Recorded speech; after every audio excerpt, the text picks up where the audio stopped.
Welcome to World of Marketing Podcast, a Foster Web Marketing production. Here's your host, Tom Foster. Hey everybody, it's Tom Foster on the World of Marketing. And don't you worry, because I am working on my jingle and it's coming soon. Yeah, it's a work in progress. But I'm here with my good buddy, Christopher Russo. Thank you, Tom. Up there in Cranston, Rhode Island. Cranston. Yeah, very good. You're goddamn right. Cranston. Cranston. Where are you from, Peter? I'm from Quahog, Rhode Island. Woohoo! Quahog! That's my family. My wife daytime drinks on vacation. Cranston, Rhode Island is a well-known town. It is. And, well, maybe not everybody knows about it, but, certainly the people that are going to be listening to this are going to know a little bit more about it when we're done. Now, you are a personal injury attorney in Cranston. Correct. And let me see if I got my facts right. Got some facts on you. Oh. So this is what I love, is that Kirshenbaum is one of the oldest law firms in Rhode Island in the whole state, correct? It is, absolutely. I actually say I was sad that I never actually got to practice with Louis and Izzy Kirshenbaum, two brothers that started this firm. I can only go by stories from my father, but they were quite the duo that started this firm back in 1933. Back in 1933. And they hired your dad, Paul, right? That's correct. Yep. And, they were. And your partner's dad, Robin's dad? Robin's dad, correct. Al Factor. Yep. Al Isn't Factor. that neat? It is so, let me tell you, Isn't it neat? It is awesome. And Robin actually started off first. She tried out in California when she first became a lawyer. And then she came over here, and she's been with us. If I've been here 30 years, she's been with us 25. Yep. And so we both got to. You went to Boston College. I did. My freshman year was Doug Flutie's senior year. So I got a little bit of the Flutie era. Oh, that's funny. No, but are you from Cranston? Are you from Rhode Island? Where are you from originally? So what you find in Rhode Island is people are born, raised, and generally don't leave Rhode Island. So I actually was born and raised in Providence, North Providence. But once I got married, it was Cranston, and I always practiced in Cranston, Rhode Island. And then, a few years ago, my family moved to East Greenwich, but never left the state of Rhode Island, except for 4 years at Boston College and then 3 years at Suffolk University Law School. Love Boston. Got to tell you, Boston's a great city, but love living here in Rhode Island. So when did you make the decision that you wanted to become a lawyer, and then also subsequently, well, let me go join my dad's firm? So I have to say, way back in high school, I always knew that I always wanted to be a lawyer, and it was always the trial practice that drew me to it. I love the presentation in front of a jury, putting the whole case in front of a jury, representing that client, representing that underdog. I just love that. And to be honest with you, there really was never a thought to work anywhere else. I always wanted to work with my dad in that firm. Now, that's not what my dad did. My dad practiced in family law doing divorces. Not what I wanted to do, but that's okay. I always knew I could work with him, but do my thing. Yeah. So you wanted to be a PI lawyer always? Always. Really? Really. Yeah. So what made you want to go why did you want to be a PI lawyer? So I liked the fact that, these people get injured And it really is a classic David versus Goliath situation, that the insurance companies are so much bigger than any one individual, and they bring a lot to bear against them.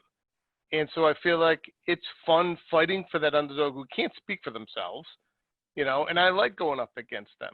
I got to tell you, there's a part of the practice I don't like. I'm not a gambler. So my clients get that benefit from me that I feel is a benefit, is I'm a conservative person. I'm not going to go like a cowboy and try everything in front of a jury, because I tell my clients, I don't like the gambling. Putting that in front of that jury, it's a gamble. You don't know what you're going to get. So I work hard for my clients, working their cases up. And if I can get them real good money, I'm never going to tell them roll the dice and put it in front of a jury. I've heard too many war stories of other clients that had that. In fact, a true story. Can I tell you a real quick one? Yeah. That is so poignant to this point.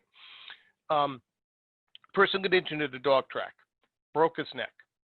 The dog track had an offer on the table of $1 million. Would not take the offer. Case was reached for trial. The defense was even admitting liability. Still, offers on the table. The trial judge brought the plaintiff in chambers and said, "You're kidding me, right? This is ridiculous money, good money. Nope, won't take it." Jury came back and found for the plaintiff and awarded him $275,000. And I know that plaintiff's attorney. I felt bad for him. I said, "What happened?" He goes, "Chris, do you remember where my client was injured?" I said, "It was the dog track, I believe." He goes, "Correct. He was a gambler. He was a gambler at heart, and he was rolling the dice. And he was a conservative attorney. He wouldn't have rolled the dice, but that's what happens. But it's fun. It's fun what I do. It's hard work, but I enjoy it." That is a good story. That is funny, though. You're right. Right? I mean, but that is the business you're in. You're in a Yeah. gambling business. That is It is, yeah. the area of contingency, Mhm. plaintiff law. But also, you are putting your money and your reputation on the line for Correct. these people in many cases, and you Yeah. have to. This is a partnership that you enter into with them.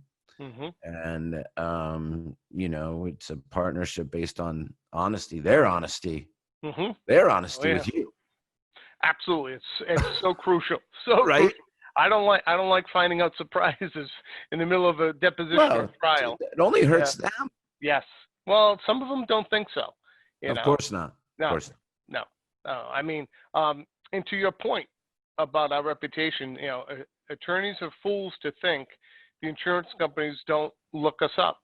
Because to the point of last week, I had a case that settled at a mediation, and when we were leaving, I actually did not recognize the adjuster, and she said to me, "Oh yeah, we had a case," and she remembered the case, how many years ago it was, and I had a subsequent conversation with her, and the point is, it was clear to me, before this mediation, she was looking me up.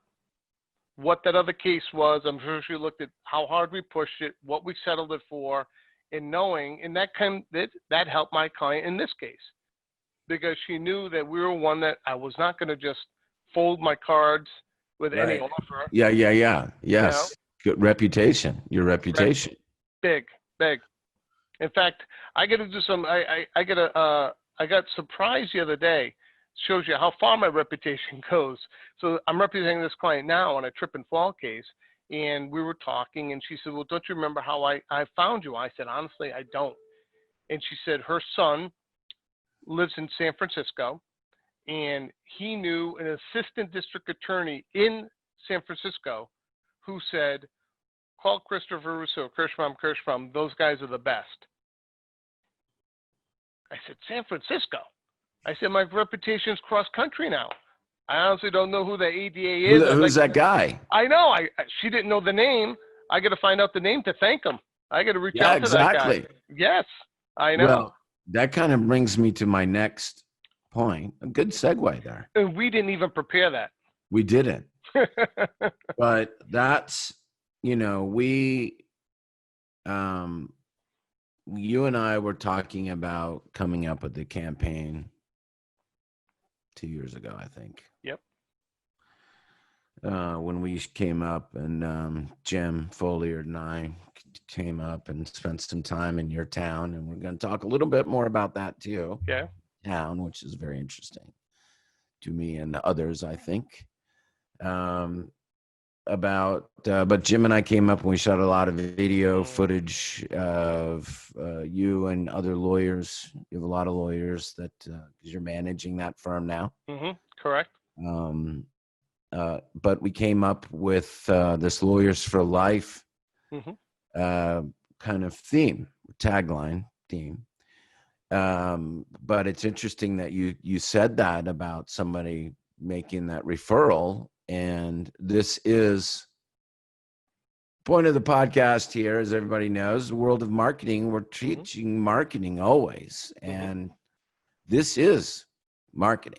You, in the lawyer business, your brand is your name.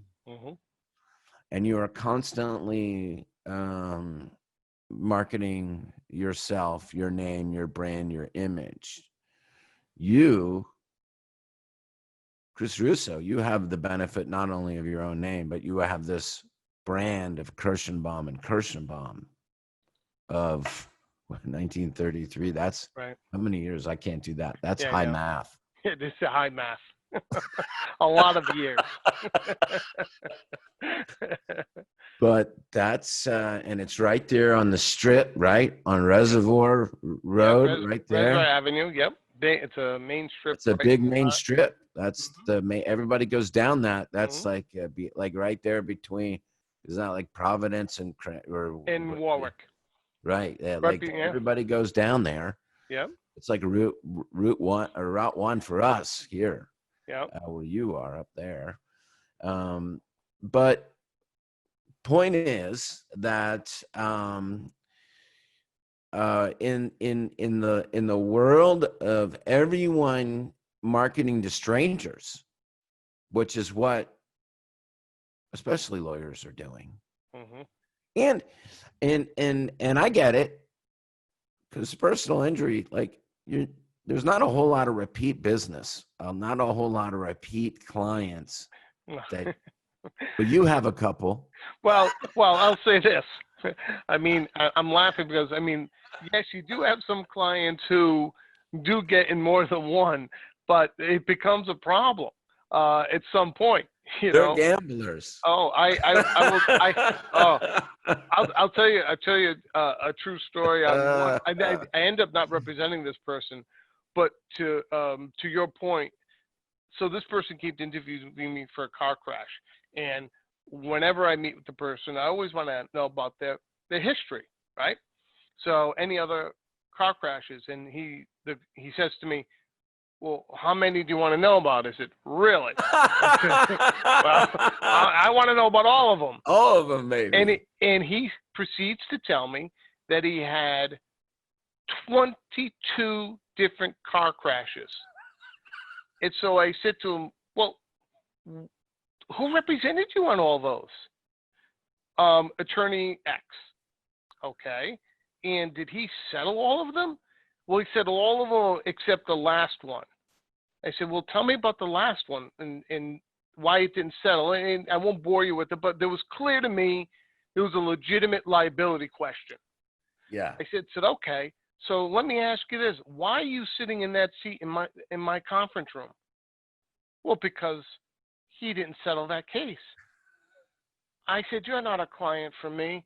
I said, that man did yeoman's work for you. He settled 21 cases without the insurance companies finally saying, no, we're not going to pay this guy because you got 20 other prior accidents. And they said, then you're ready to cut this guy loose because he didn't settle the last one.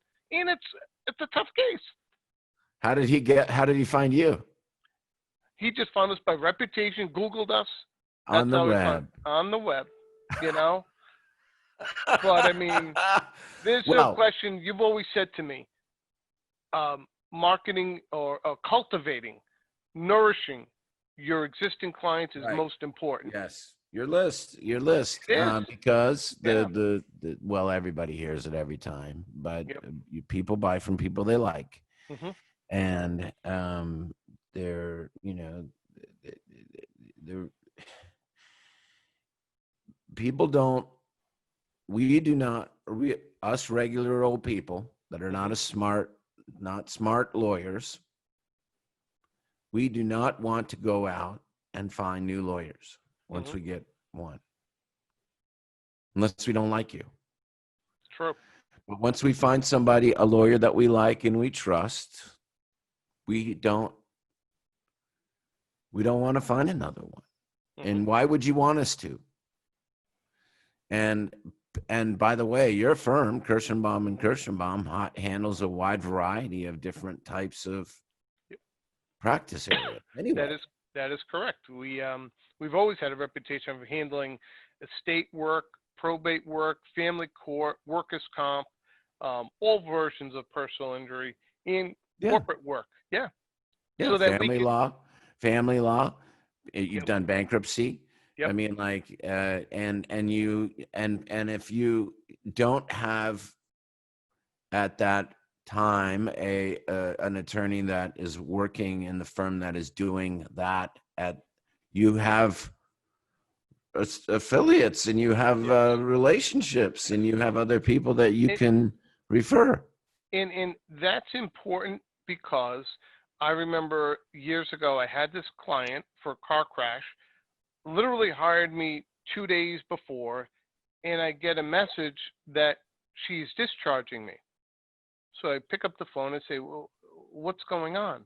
Oh, I went to Tom Jones for a real estate closing, and this attorney said to her, do you have any other cases? And she mentioned the car crash, and he said, oh, it makes sense. Why don't you just have me handle both? And she went with him. I said, really?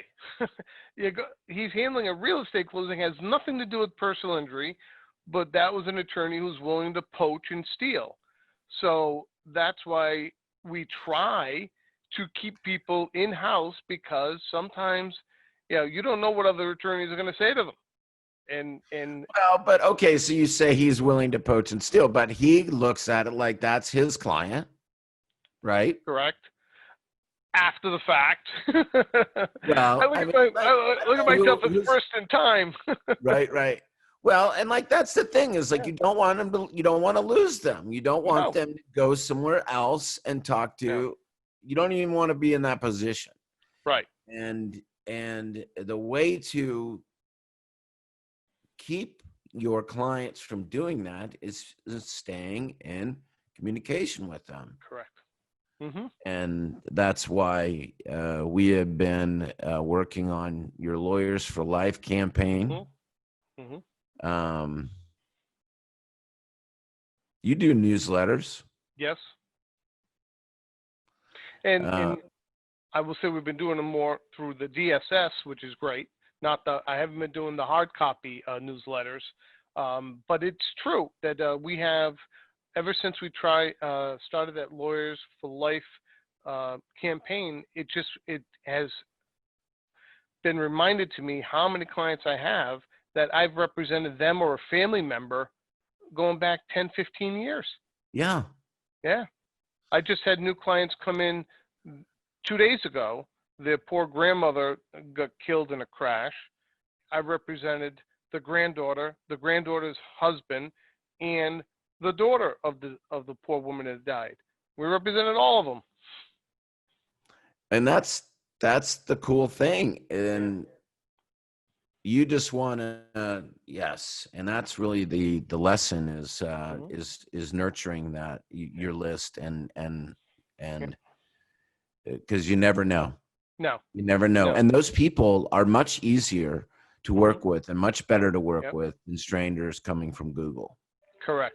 Not saying don't be there, but don't ignore your list. Right. And to the point, that particular client that I represented, the husband in that situation, that was another example of that his case was a tough case. It was a tough liability case, and it may not have had a huge value, hundreds of thousands of dollars, but he saw that when the insurance company was fighting me, that I didn't just say take the lowball offer. We filed suit, we pushed it, and he saw that I was willing to do that effort, and how I handled him and worked with him and made him feel comfortable. That was another reason why, hey, we were comfortable working with you.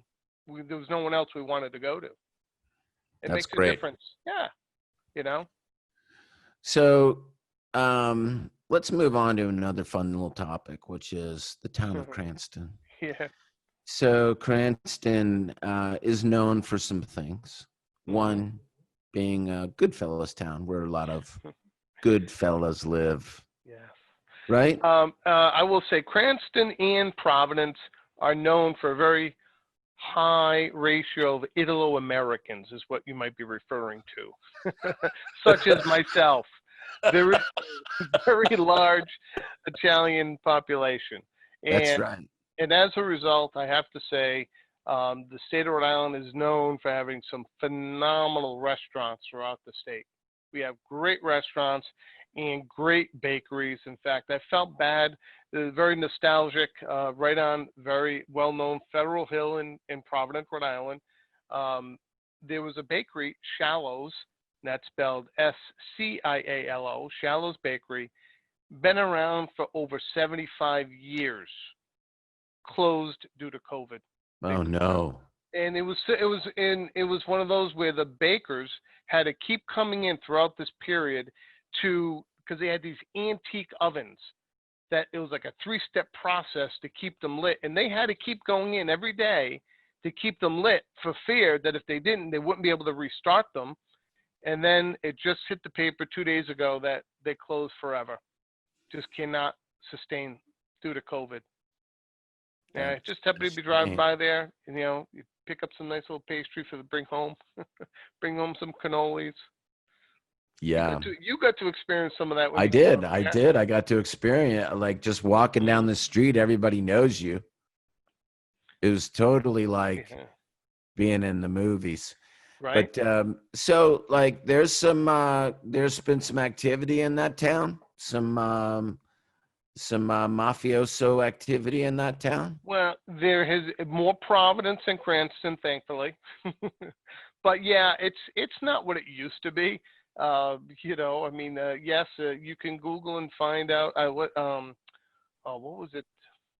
I know there was the Patriarca family. They're not a tenth of what they used to be. But there's a podcast.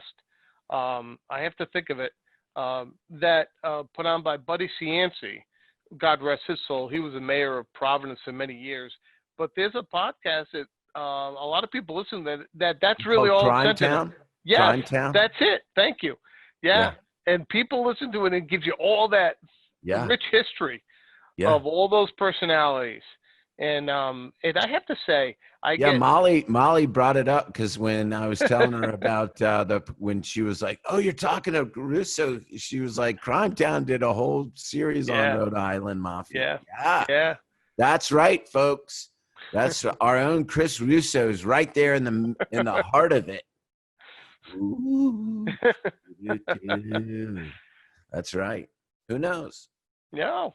Who knows? Kirshenbaum, years and years and years.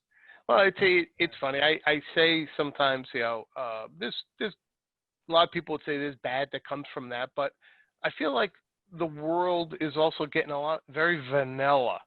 Yeah. Right? They want to lose a lot of that personality, and I don't like that. I like having rich personalities and ideas and characteristics. Yeah. Can't wipe that away. No. That's some good stuff. Yeah. And when we were driving through town, and we were like, and you were like showing me different spots. You were like, "Oh yeah, that's that door there was like some door," and that was like, didn't you tell me that's like where they got the idea for the show? Oh shit, what's the HBO show that they had? You're talking Sopranos? Yeah, the Sopranos, where they had their little, that's where they had their little club or something. Yeah, and it was just I did show you one like that. I can't say where it is because then I might get hit. I don't want to. Right, I know we don't want anybody coming after you. Or me. No, no, because Right. they will travel. I'm just a Swedish boy. What do I know? Are you 100%? I'm half Swedish. Oh, see, my wife and I were 100% Italian. Oh, So, my wife is um uh oh my Irish. goodness. She got some Irish in her. No, I can't believe I've totally I know. spaced out. Not You're gonna have to. Sicilian. She's Sicilian. Sicilian. Oh, Yes. yeah, that's special. That's I special. know. Don't I know it? Oh yeah. She's Sicilian and Irish. So there you go. Yeah, no, definitely. It's a special combo. You piss off the Sicilian woman, you're Oh, gonna sleep with one eye open. Right, exactly. Right. There's it's interesting. Every one of those guitar strings behind you will be cut. One time when I was in really, really big trouble, I came home and all of my clothes were packed in garbage bags. Oh, that's bad. That's bad. Yes, Oh. neatly. Oh, neatly. Wow, that's even... Neatly, just very like matter of factly. That was a Wow. long time ago, folks. Yeah. Everything's wonderful now. 30 Right? years of bliss. Well, you know, that's it. Despite the fact that we do divorce work here, I always say it's important. You got to work at it. You got to work at it. Oh Too my many God! times I see people in here for divorces, and it's like, you know, as soon as there's some bump in the road, they're ready to throw in the towel. It's like, hey, nothing's easy. Oh yeah. Nothing good is easy. You Yeah, know. no kidding. Isn't that the truth, man? Oh yeah, no. You've met my wife. I love my wife, Yes. but there've been plenty of times I want to kill her. But and your two girls. my two girls, Jessica and Alexandra, love them to death. Yep. Yep. Alexandra's actually in college right now, living through COVID down at URI, doing well because she's the extreme rule follower. That's right. Very good. Remember when you were up here? We met that Supreme Court judge when we were videoing. Yes, right off the that was courthouse? very cool. Right? Yeah. Yes. He actually he's just retired now. And that was one of the things that was neat is that we were just kind of walking around and everybody knew you, and it was very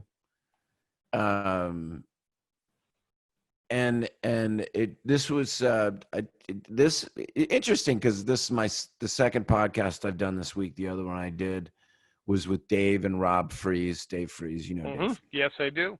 And they're in Phoenixville, Pennsylvania, which is another small town. Mm-hmm. And it's kind of the same theme in a sense, because they have been, and Dave obviously is a lawyer and his brother is an insurance agent, and he insures probably 90% of the town. But they're very involved in the community. And the whole point here is about, bringing it back to marketing is the whole point of community marketing, and being there for your community, and recognizing that, sure, Google. And yeah, that's what I do. That's what we do. But, obviously, Chris, you and I meet and talk every month, and Google Local is critically important. We talked to John Spare about this, and John is on your account working on that. Yep. Google Local is critically important. Here's my delivery, I think.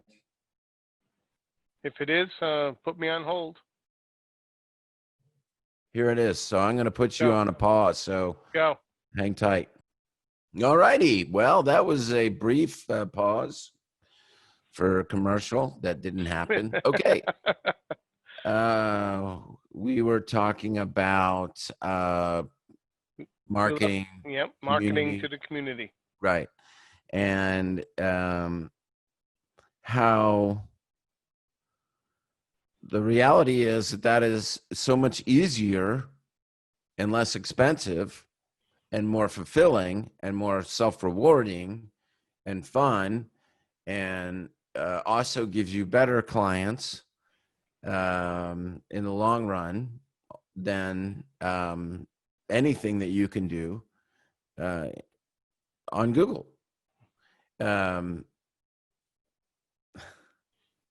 you're right. And we talked about that. And for the last 4 years now, we've had advertising right in Cranston School, Western Cranston's baseball field. They had put a brand new sign up. You know, we sponsored to have our, Yeah. right? Old school. Yeah, exactly.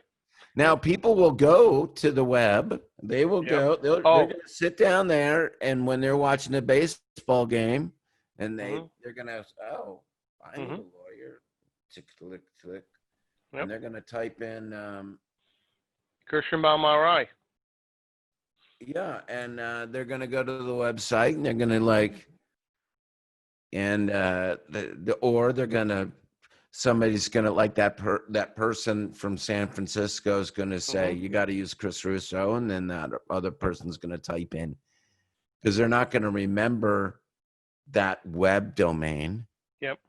They're going to type in Chris Russo or something. Yes. And they'll go to the web that way. So, I mean, like the website, obviously, I'm not saying the website is not important. I'm not saying content is not important. I'm not saying any of that is not important. I'm not saying not getting found organically isn't important. I'm just saying that most people, most lawyers, as you know, Chris, because they just completely ignore this that we're talking about, and 100% focus everything on Google and pay-per-click to strangers. Yep. Correct. Yep. And I agree with you that because a lot of the clients that do say to me, you know, because I follow your advice, part of our interview with every single client, before we even get into anything about their cases, we discuss how they find us. How did you decide to look for an attorney? And even if they say it was by so-and-so who happened to be a prior client, they will also say, and I also looked at your website. Without saying it, I still checked up on you. I wasn't going to just take their word, carte blanche. So you're right. That's why it's still important. Yeah. And, you know, people want to be like, I'm going to confirm, you know, just because my friend said so, I'm going to confirm it. Yep. So obviously you want your website to be amazing and awesome like yours is. So all of these things have to play together. And, you know, depending upon different people's buttons, how they need to be pushed. Some people, they need to be persuaded more. Some people are not ready. Even they're not ready to talk to you. They're not ready to hire you. They need more. They need to do more research. They get a book. Now they're on your right. And some of them, it just happened just this week, because as you're saying it, made me remember. It was actually a referral from another attorney, said, call this person. So we did. And sometimes it's just not the right fit, because that's a client who came right out and said to my paralegal, I'm running this one on my own for now. If I need a lawyer, I'll be in touch. That's not somebody who's a good fit for me. Right. Because now they're going to be talking to the insurance company. They're going to be saying things that I have no control over, and I'm not going to want to clean up that mess afterwards. Wait, so I just want to understand that a little bit better. So another attorney referred this person to you. Right. He had not actually represented him yet. So this this person said, and then said, well, I actually want to do it myself. Yes. Yeah. Then what the hell are they talking to you? No. And why did this attorney refer them to you? He didn't know that they were gonna. He had said, I don't know all the facts. He goes, she's my neighbor. No, he didn't know that. I got it. Yeah, he assumed that she was going to hire him or me, and he's got something going on personally that he's like, I can't handle it. I guess we get that too. We have people call up and say, hey, I want to do a website, but I want to do it myself. Yeah. Okay, well then why are you calling? Exactly. Right. Go. Yeah. And let me tell you, I'm not just saying that because I believe in you. I can't imagine anyone doing these websites on your own. I mean, I'm sorry. We're good at what we do, and stay in your zone. It reminds me of my baseball coach, Eddie Pellegrino from Boston College. Know your limitations. You'd yell at you out in the field. Yeah, know your limitations. Know your limitations. It's important. That's Josie Wales. Right. Man, got a I nose. love Josie Wales. Outlaw Josie Wales, one of the best movies ever. Ever. Oh, I got that DVD at home. I may have to watch that tonight. He's got to know his limitations. Oh man, it's true. Right. That's that picture I've got on my wall. In my office is Josie Wales across. I was having a conversation with your good friend Jay Henderson, and we were having the conversation how I was speaking about my ability. I can zone in on things and cut to the chase, but that I said, maybe I need to work on this other part of me that slows down and gets more into the details. And he put it well to me. He said, Chris, he goes, it's kind of like, do you want to focus on your strengths or focus on your weaknesses? Stay with what you're good at. 100%. Right? So, I mean, there's no way I'd be able to build a website like you guys build. Okay. You know what's funny about that is what? That it is hard to build a website. Cool. Even for web company owners, even for people that own website building companies. If that makes sense. It does. I have this little side project that I'm working on that I was like, oh, I'll just go do it. And I was like, oh my God, this is hard. I had to call Gretchen in. But that's okay. I can't do this. She was like, that's why you hired a PM 13 years ago. Right. It was her anniversary this week, 13 years. Happy anniversary. And I have to steal the light there for a moment and say, that's another one of the things I love about Kirshenbaum and Kirshenbaum. I've asked around, I don't know how many people can beat me on this one, so I'm a Yankee fan. And I always use the analogy of Jorge Posada, Derek Jeter, Mariano Rivera. I had my three. I'm down to my two. So I had my bookkeeper, who was my father's secretary and bookkeeper. She just retired in July after 40 years with us. Yeah. Now, another paralegal here, she took over her job, so she's my new bookkeeper and paralegal. She does both. She's been with us for 40 years. My receptionist, I can't say her name. She'd get very upset with me if I did. She has been with us for 41 years. 41 years. On the homepage. I know. I don't know if she knows that. We're going to leave that quiet. She's got to know that she's on the homepage. Yeah, well, she is the type, Dom, in all seriousness, there she is. Right next to that's her. That's my father right in front of her. Yep, that was Mayor Trafficante. Nope. Yep, that's my father. And then that's Mayor Trafficante at the time. And then the next person over is Al Factor, Robin Factor's father. There you go. Yeah. And so our receptionist is the type of person, Tom, you can call 2 years from now. She will pick up the phone, answer it, and as soon as you start speaking, she will say, oh, how are you, Mr. Foster? I don't know how she does it. She's got that skill that she knows people's voices, names, unbelievable. I do not, all due respect to companies out there that have the automated receptionist, I don't believe in it. I love having a live person. Oh, yeah. Well, and I also, because you guys are always like the head of technology. I love this high-tech gear right here. I knew you'd like that picture. Yeah. That is high-tech, man. I know. For then it was. It was. Yeah.